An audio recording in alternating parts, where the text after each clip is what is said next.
ये जेल नहीं है, एक इस्लाह घर है कि अब अल्लाह का शुक्र है यहाँ से नशे ख़त्म हो गए, सारी चीज़ें ख़त्म हो गई। आज जो लोग अपने घर वालों से पैसे मांगते थे, आज वही लोग उल्टा अपने घर वालों को यहाँ से कमा के पैसे देते हैं।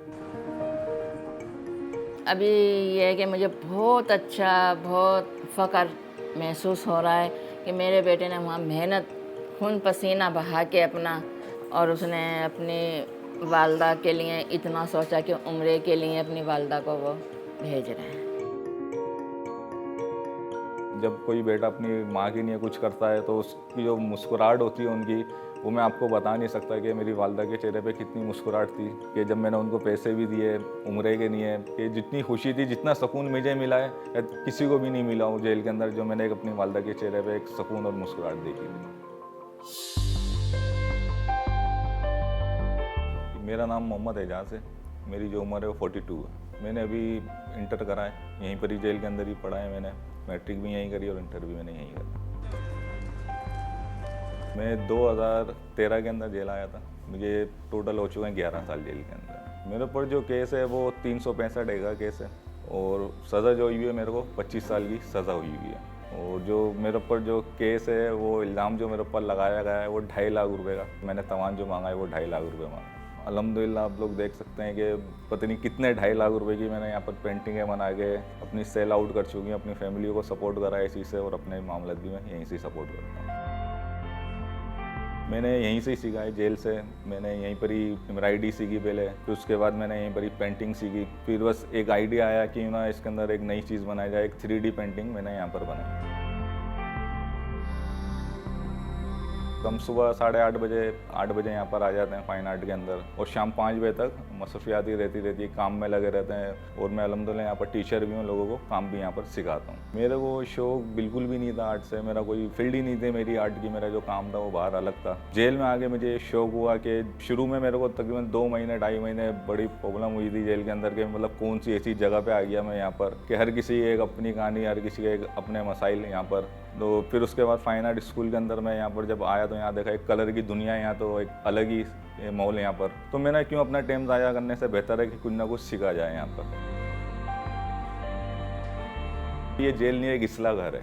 मैंने यहाँ पर देखा कि लोगों की मुलाकातें आती थी यहाँ पर। 2014 के अंदर जब जाता था तो एक अजीब व गरीब सा माहौल होता था यहाँ पर। लोग मतलब मुलाकातों पे अपनी वालदा से, अपने घर वालों से पैसे मांगते थे नशे करने के लिए, कि अब अल्लाह का शुक्र है यहाँ से नशे ख़त्म हो गए, सारी चीज़ें ख़त्म हो गई। आज जो लोग अपने घर वालों से पैसे मांगते थे, आज वही लोग उल्टा अपने घर वालों को यहाँ से कमा के पैसे देते हैं। तो सब में पहले तो मेरे घर वालों को यकीन ही नहीं आ रहा था कि मैं मतलब एक आर्टिस्ट बन चुका हूँ, एक पेंटिंग यहाँ पर बनाता हूँ। मैंने घर वालों को पहले बताया कि भाई मेरी पेंटिंग, सब में पहली जो बिकी थी वो 30,000 की मेरी पेंटिंग बिकी थी। पिछले वीक के अंदर मेरी जो पेंटिंग है सेल आउट हो चुकी थी, जो 11 साल से अब तक, वो तकरीबन 35 से 40 लाख रुपए की मेरी पेंटिंगें बिक चुकी थी। तो अभी हमारी जो नुमाइश हुई थी, इसके अंदर खाली मेरी पेंटिंगें 13 से 14 लाख रुपए की मेरी पेंटिंगें बिकी हैं। इन पैसों से अपनी वालदा को उम्रे करवाने का सोचा और उम्रा मैंने करवाया। जब कोई बेटा अपनी माँ के लिए कुछ करता है तो उसकी जो मुस्कुराहट होती है उनकी, वो मैं आपको बता नहीं सकता कि मेरी वालदा के चेहरे पे कितनी मुस्कुराहट थी कि जब मैंने उनको पैसे भी दिए उम्रे के लिए, कि जितनी खुशी थी, जितना सुकून मुझे मिला है किसी को भी नहीं मिला हूँ जेल के अंदर, जो मैंने एक अपनी वालदा के चेहरे पे एक सुकून और मुस्कुराहट देखी थी। लेकिन मेरे बच्चे की मेरे पास थे तो उसके दिल में बहुत ख्वाहिश थी कि मैं अपनी अम्मी को हज कराऊँगा। तो अल्लाह ने उसका ख्वाब पूरा कर दिया और मेरा भी इंशाअल्लाह अल्लाह ने कर दिया। अभी ये है कि मुझे बहुत अच्छा, बहुत फ़ख्र महसूस हो रहा है कि मेरे बेटे ने वहाँ मेहनत, खून पसीना बहा के अपना, और उसने अपनी वालदा के लिए इतना सोचा कि उम्रे के लिए अपनी वालदा को वो भेज रहे हैं। घर की याद क्यों नहीं आती है कि ख्वाहिश होती है कि वालदा के हाथ का, मतलब उनके साथ बैठ के उनके साथ खाना खाएं, बहनों के साथ, बच्चों के साथ, अपने उनके साथ एक सुकून से ज़िंदगी अपनी गुजारें। सर ख्वाहिश तो होती है, कैद तो कैद है, आज़ादी तो अल्लाह की एक नेमत है। ख्वाहिश भी होती है कि मैं काश मैं भी घर वालों के साथ होता। अभी जैसे मेरे छोटे भाई की शादी हुई थी तो बहुत ज़्यादा मुझे वो हुआ था कि मतलब मैं घर का एक बड़ा अफराद, बड़ा कि मैं जेल के अंदर हूँ, मेरे छोटे भाई की शादी हुई है, तो थोड़ी सी तकलीफ़ होती है। तो बहुत याद आती है, बहुत महसूस होता है कि शायद मेरा बच्चा भी आके मेरे गले से लग जाए। लेकिन अपने बच्चों को इनको ज़ाहिर नहीं होने देती हूँ कि नहीं ये भी रोएंगे। बाहर बाज़ार वगैरह जाती हूँ, स्टॉप पे वगैरह जैसे जाती हूँ, गली में खड़ी हो जाती हूँ, तो कुछ हम शकल ऐसे होते हैं मेरे बच्चे के, तो देख के बहुत याद आती है, ऐसी याद आती है, ऐसा लगता है कि मैं एक चिड़िया बन के अपने बच्चे के पास चली जाऊँ और वहाँ से उसको उड़ा के ले आऊँ। इंशाल्लाह मेरी ये ख्वाहिश भी है कि मैं अपनी सिस्टर की शादी में बिल्कुल जाऊँ, और मेरे दिल की ख्वाहिश थी ये कि मैंने उनको बोला था कि मतलब मैं तुम्हारे कुछ नहीं तो अगर फर्नीचर के पैसे इस चीज़ के मैं ज़रूर तुम्हें दूंगा ताकि आप अपनी पसंद का ख़रीदें वहाँ से जाके। तो मेरे को अल्लाह ताला ने इसमें कामयाब करा कि मैंने अपनी छोटी सिस्टर को पैसे दिए कि आप अपनी पसंद से जाके फर्नीचर ख़रीद सकते हैं कि जो दिल करेगा।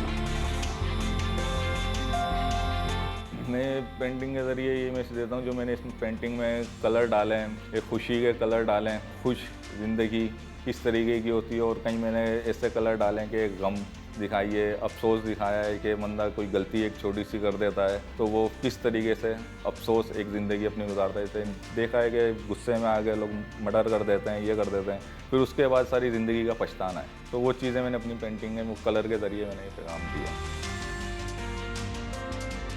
हमें इन लोगों ने कभी कैदी नहीं समझा है कि ये कैदी हैं, समझे ना। इन्होंने हमेशा हमें अपना बच्चा समझा है, अपने भाई समझे हैं। ख़ासतौर पर हमारे मोहम्मद हसन से तो साहब जो आईजी साहब हैं और इनकी पूरी टीम के हम बहुत शुक्रगुजार हैं कि इन्हों का बहुत बड़ा हमारे को कोऑपरेट है कि आज हम इस मकाम पे पहुँचे जो अपने आप को चेंजिंग करी है। वो इनकी मेहनत है, इनकी मेहनत से हम लोगों ने ये चेंजिंग करी है।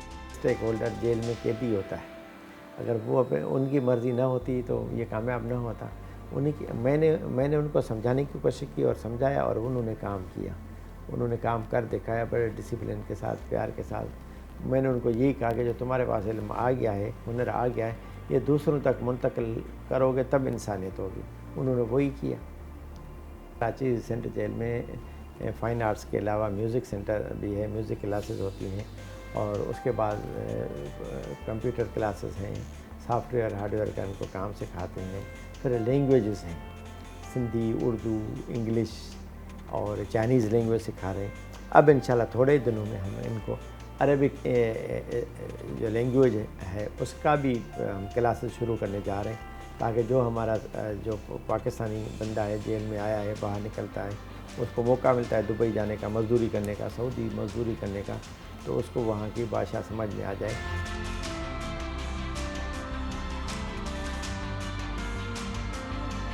पाकिस्तान चीफ जस्टिस साहब से भी ये अपील है कि खुदारा के मतलब 25 साल की सज़ा हुई हुई है और मेरे ऊपर जो केस है 780 भी नहीं है, कुछ भी नहीं है। थोड़ा सा मतलब हमारे जो कैदी भाई हैं इनकी तरफ भी थोड़ा देखें, ताकि जो अपने आप को चेंजिंग कर सकते हैं वो उन्होंने चेंजिंग करी है कि कम से कम जो 780 हम पे लगाया हुआ है, कम से कम कोई माफ़ी का हक़ हमें मिले। जैसे एजुकेशन की माफ़ी है, जो अपनी इस्लाह कर रहे हैं, जो अपने आप को चेंज कर रहे हैं, उनको कुछ ना कुछ ऐसी माफ़ी दी जाए ताकि वो बाहर जाएं और माशरे में इज्जत से अपना काम करें और अपने आर्ट से अपने मुल्क का नाम रोशन करें। लेकिन अल्लाह ताला से उम्मीद है कि इंशाल्लाह कि जल्द से जल्द मुझे आज़ादी जब भी मिलेगी और मैं अपना ये काम भी करूँगा और अपना ये आर्ट का काम जो है बाहर की दुनिया में भी मैं काम करूँगा, आज़ादी के अंदर भी, और इसी काम से अपने मुल्क का भी नाम रोशन करूँगा।